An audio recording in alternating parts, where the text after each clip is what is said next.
சிறகடிக்க ஆசையில் இன்னைக்கான ப்ரமோ என்னன்னு பார்க்கலாம். சிந்தாமணியும் ரோகிணியும் கோயில்கிட்ட நின்று பேசிட்டு இருந்ததை மீனாவுக்கு தெரிய வருது.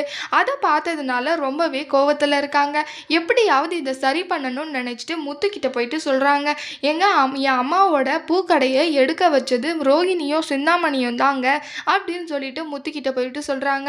அதை கேட்ட முத்துக்கு ரொம்பவே ஷாக்காக இருக்குது. இவங்கெல்லாம் திருந்தவே மாட்டாங்களா அப்படின்னு சொல்லிட்டு முத்து நினைக்கிறாங்க. சரி வா நம்ம போயிட்டு அவங்கக்கிட்ட பேசலாம் அப்படின்னு சொல்லிட்டு நினைக்கிறாங்க.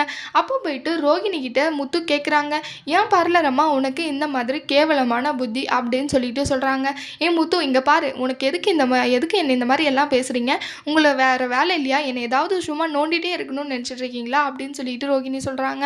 அது கேட்டு, ஏம்மா பார்லரம்மா, நான் ஒன்றும் உன்னை இந்த மாதிரி எல்லாம் எதுவும் பேசணும் செய்யணும்னு நினைக்கல. ஆனால் உன்னை மாதிரி ஒரு கேவலமான புத்தி இருக்கிறவங்களுக்கு வேறு யாருக்குமே இருக்காது.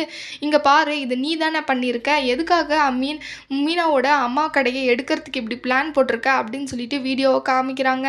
அப்போ அந்த வீடியோவை பார்த்த ரோகிணிக்கு ரொம்பவே ஷாக் ஆகிடுது. ஐயோ, நல்ல வசமாகவே மாட்டிக்கிட்டோமே இவங்க கிட்ட, இதுக்கப்புறம் என்ன பண்ண போகிறோம்னு சொல்லிட்டு யோசிச்சுட்டு இருக்காங்க. அடுத்து என்னெல்லாம் நடக்க போகுதுன்னு வரப்போகிற ப்ரோமோவில் பார்க்கலாம். இந்த வீடியோ பிடிச்சிருந்தா லைக் பண்ணுங்கள். பாய்.